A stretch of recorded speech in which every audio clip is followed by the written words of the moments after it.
বিশ্বনাথ। জগদীশ্বর, জীবনে আমি কি পেলাম?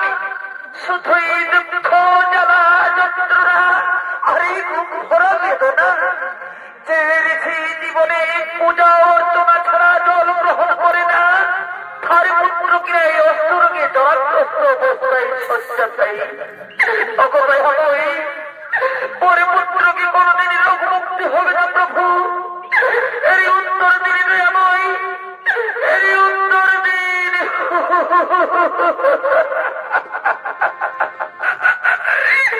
দাদা, এই দুঃখময় জীবনে যন্ত্রণার আর কোন প্রয়োজন নেই।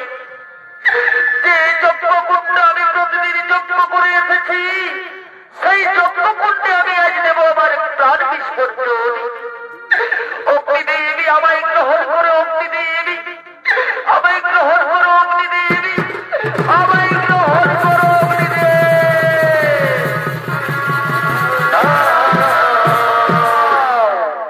দাঁড়াও ঋষিগণ, অকারণে কেন দেবে অগ্নিকুণ্ডে প্রাণ বিসর্জন?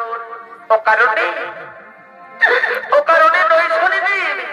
ওই যে দেখুন, পরে একমাত্র পুত্র অস্ত্রকে জলাগ্রস্ত অবস্থায় শয্যাশায়ী।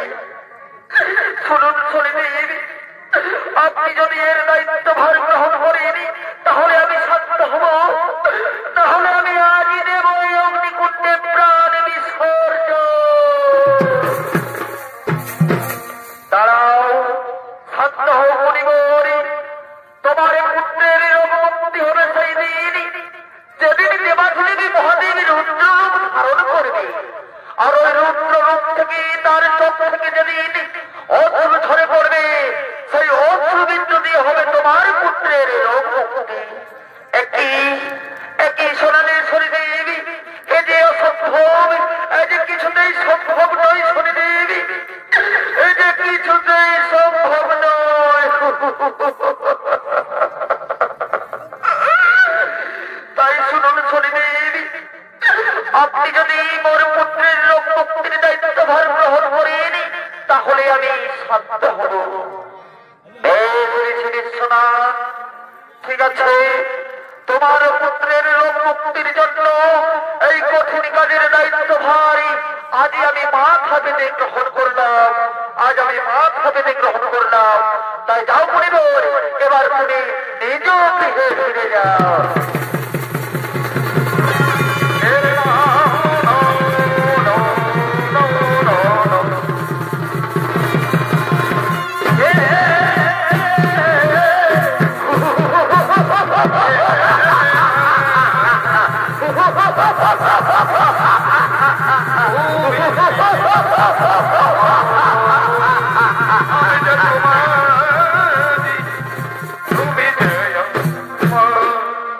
তাই মাননীয় দর্শক মন্ডলী, এরপর শরীরের আগমন করছেন ভয়ানক ভয়ঙ্কর মহাকাল শনিদেব।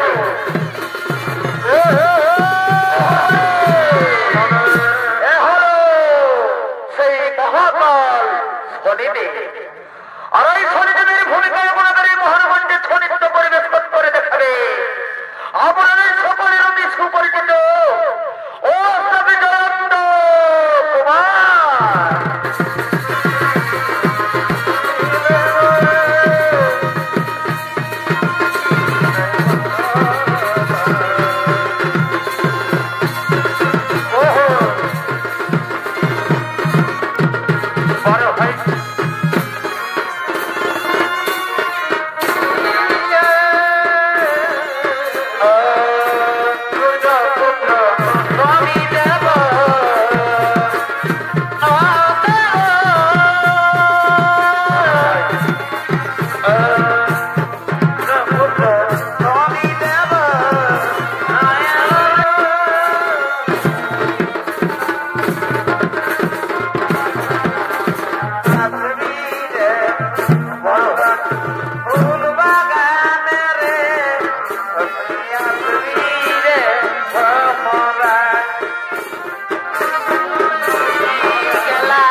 আর ওদিক থেকে আসছেন শরীরের বিশ্বস্ত মন্ত্রী সেনাপতিগণ।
তারপর স্বর্গের সমস্ত দেবতার মনে মনোরঞ্জন করার জন্য আসছেন স্বর্গের সমস্ত অপ্সরাগণ।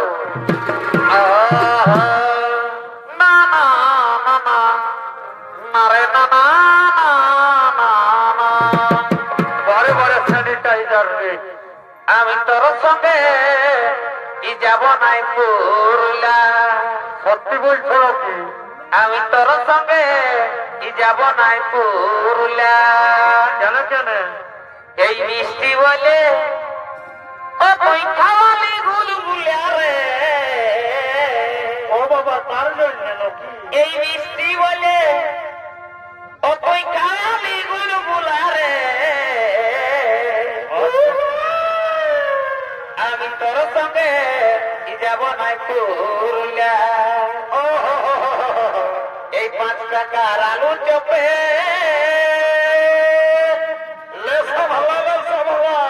পক্ষে করতে হচ্ছে ই ফোন পে।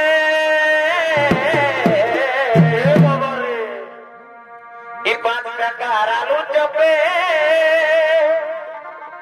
ইটাতে করতে হচ্ছে ফোন পে। ও মা এ ভাই নাই জানি এ ভাই নাই জানি এ তুই মুখ খুলা রে। আমি তোর সঙ্গে যাব নাই পুরুলা। এই মিষ্টি বলে কালি গুলগুলা রে তোর সঙ্গে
সমান?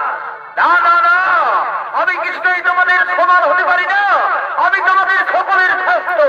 আর যদি তা না মানো তাহলে সহ্য করো আমার ইচ্ছা বুকে রাখা।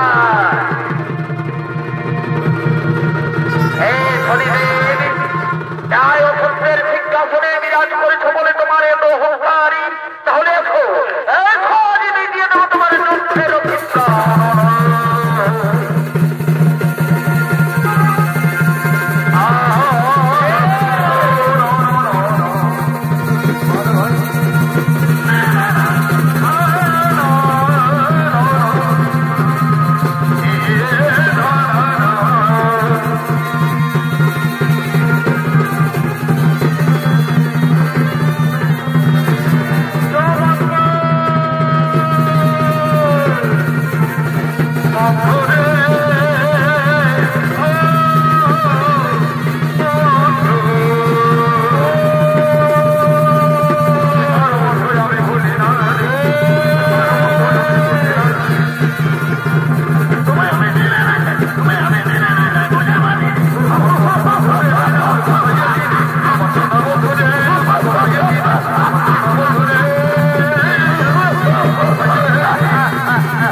বললেন নারদ, দেবতাদের মঙ্গলের জন্য এবং ঋষিপুত্রের জীবনদানের জন্য আমার এই মহাকার ত্রিশূলের সম্মুখে বুক পেতে দিয়েছে। হে মহান শনিদেব, তোমার স্থানে তাহলে আমার চরণ তলে নয়, তোমার স্থান হলো আমার হৃদয় মন্দিরে। এসো শনিদেব, আমার বুকে এসো শনিদেব, আমার বুকে এসো। বলো শনিদেব, তুমি আমার কাছে কি বলছাও? হে রুদ্ররূপী দেবাদিদেব মহাদেব, আজ আমি আপনার কাছে কিছুই চাই না প্রভু। হে ভগবান, আপনার চোখ থেকে যে বিন্দু বিন্দু অশ্রু ঝরে পড়ছে, এই অশ্রু বিন্দু যেন মর্তের মাটিতে পতিত হওয়ার পর যেন এক মহাঔষধি বৃক্ষের সৃষ্টি হয়, আর ওই বৃক্ষের নাম যেন আপনার নাম অনুসারে হয় রুদ্রাক্ষ। দিন প্রভু, আপনার এই অশ্রুবিন্দু দিন, এই অশ্রুবিন্দু দিয়ে আমি আজ সেই ঋষিপুত্রের জীবনদান করবো প্রভু। এই নাও শনিদেব, গ্রহণ করো আমার অশ্রুবিন্দু। বলো বলো দেবাদিদেব মহাদেবের জয়। নানা শনিদেব, আমার জয় নয়। হে মর্তবাসী মনুষ্যগণ, হে স্বর্গবাসী সকল দেবতাগণ, বলো বলো মহারাজ শনিদেবের জয়। বলো মহারাজ শনিদেবের জয়। হে শনিদেব, এছাড়া আমি তোমাকে আরো একখানা বর দিতে চাই। হে মর্তবাসী মনুষ্যগণ, শনিবার দিন যে মনুষ্য তোমার নামে পুজো অর্চনা করবে, সেই মনুষ্য সারা জীবন ব্যাপী রোগ মুক্তি থাকবে, সারা জীবন ধরে রোগ মুক্তি থাকবে, রোগ মুক্তি থাকবে।